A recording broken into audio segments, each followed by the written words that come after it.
Watch with History Saver 1941. Please consider subscribing to the channel if you have not already did so, and if you like the content now bringing you guys. This past week, if you watched the last video I uploaded, we finally had our first World War II event in a very long time, since before COVID.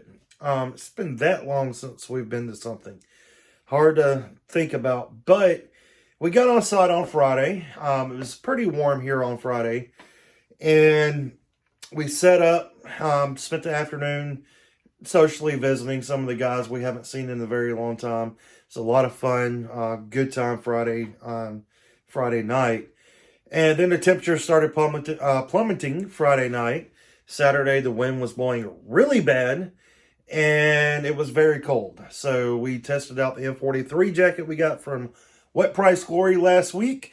It worked out great. Love that jacket. If you have not had a chance to pick up an M43 yet, I highly suggest Wet Price Glory's M43. Very nice jacket, very correct, and very warm and comfortable. A lot of times when we're at these events, especially if it's a public event like this one was, it's very hard to film and, or to talk on film, rather, because here's the thing: you don't want to be running around with a camera, and some guys at the event just plain out, don't like being filmed. So you kind of have to do it discreetly, and you don't want to be running around with a camera the entire time, just because you're not going to get your total immersion of the event. And number two, it's not really period correct to run around with a camera the entire time. So when I go to these events, I pick and choose what I film, and I film whenever I can.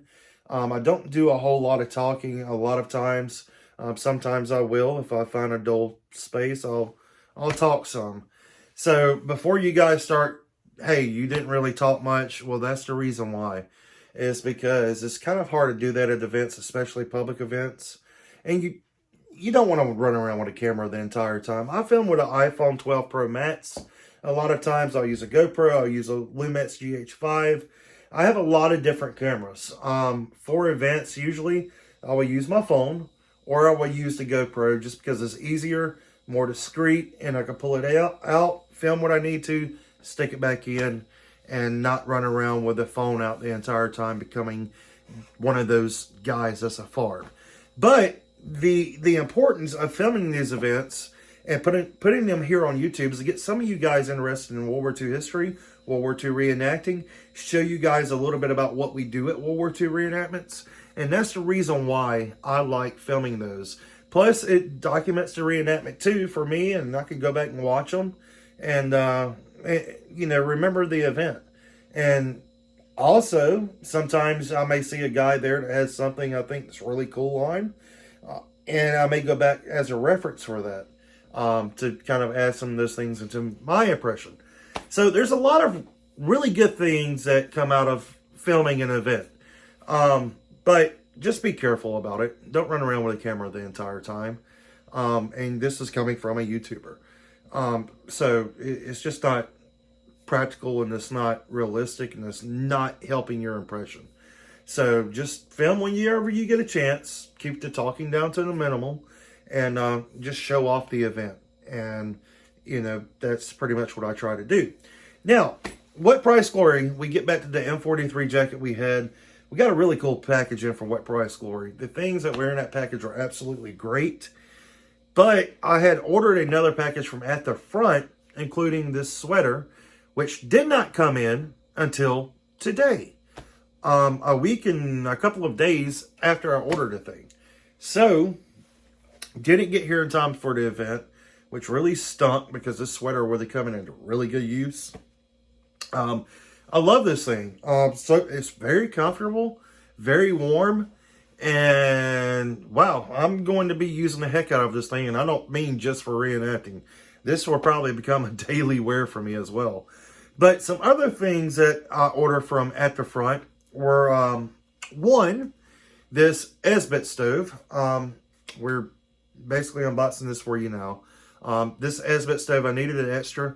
I use these things religiously. They're more of a German item, but I use these things for US too. If you're a new reenactor, I highly suggest getting one of these. This sticks in your pocket, in your bag, and if you're out in the field at a tactical or immersion event, these are perfectly fine to pull out and start a fire to get a cup of coffee or hot chocolate or whatever. You can fit the, a lot of times I'll put my, Esbit tablets inside, a box of matches inside. It folds up just like that, and it's period correct. So, pretty cool. I got an extra Esbit stove. Of course, it's been used. I wasn't really expecting that, but okay. I also ordered a compass. Why? I don't know. I saw it on the side. I thought it was cool. I don't have one, so I decided to get one. It works from what I could see. It comes with a yellow string. I don't really like that. It's probably going to come off.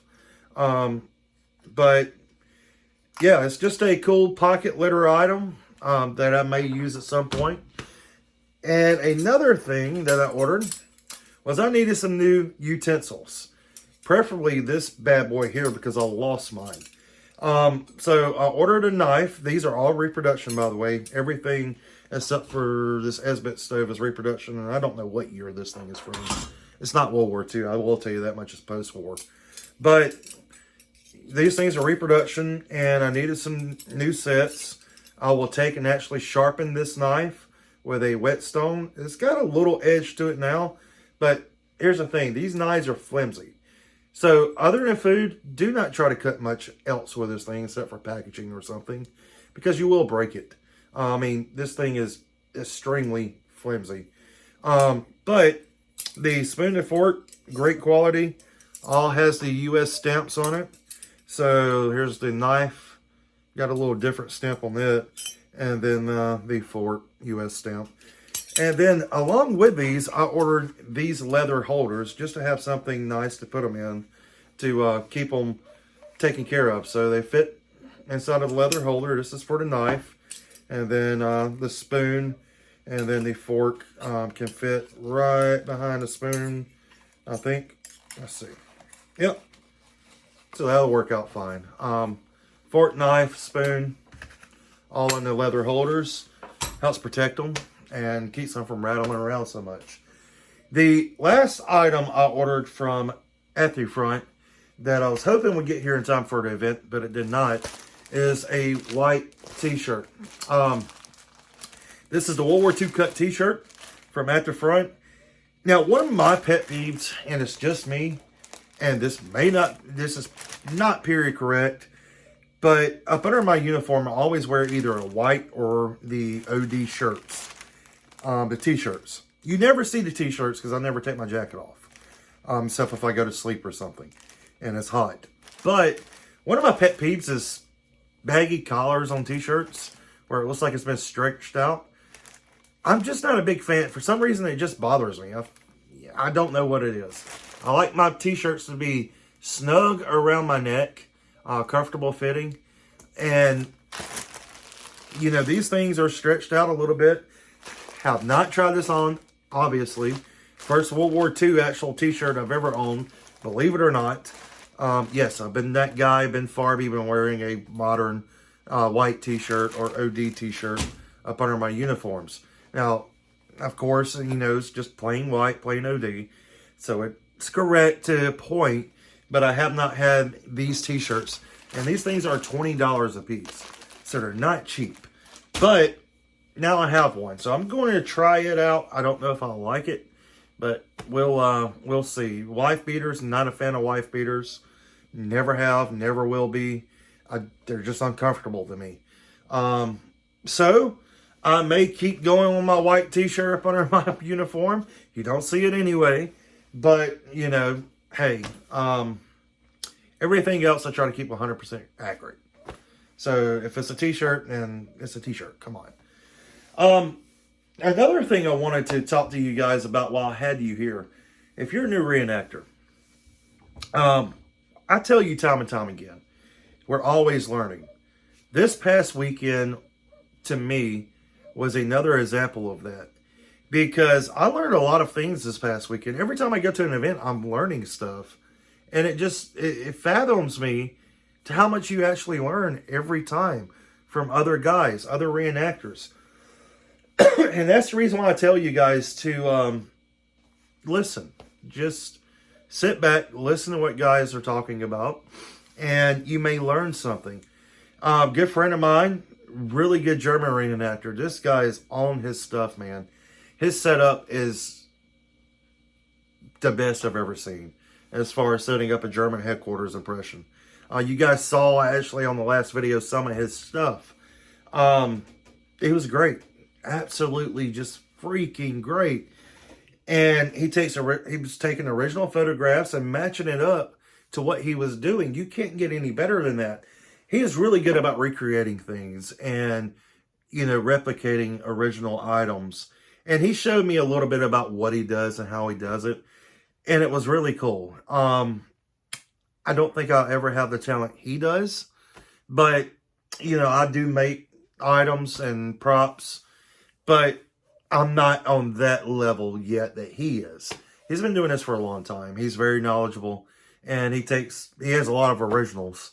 And it was just very cool seeing that. Because you always learn something. Especially with the personal items that soldiers carried, or they had in the headquarters or in the offices or different things, or how they even stamp things. I mean, it was very neat to learn from him and see that kind of stuff. And I've never really taken a whole lot of time to do that.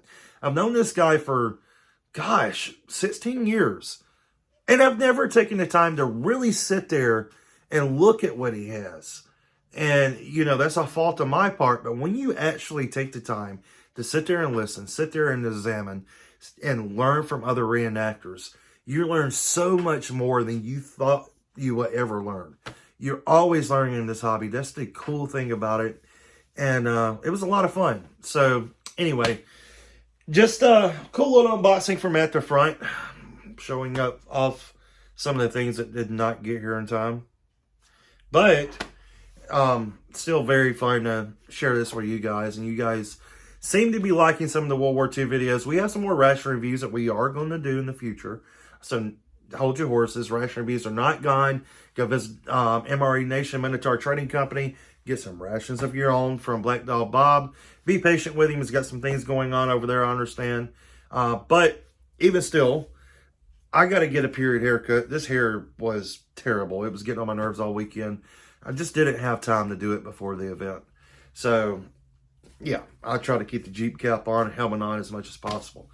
But anyway, guys, thank you for joining me. If you've got any comments, questions, concerns, want some help learning something, or want some help getting into the hobby, or if you have anything that I may learn from, please let me know. Leave it in the comment section below. I've learned so much from you guys, and that's what is fun about this channel. So until next time, keep preserving history, stay safe, and from the World War II war room here, we'll see you next time.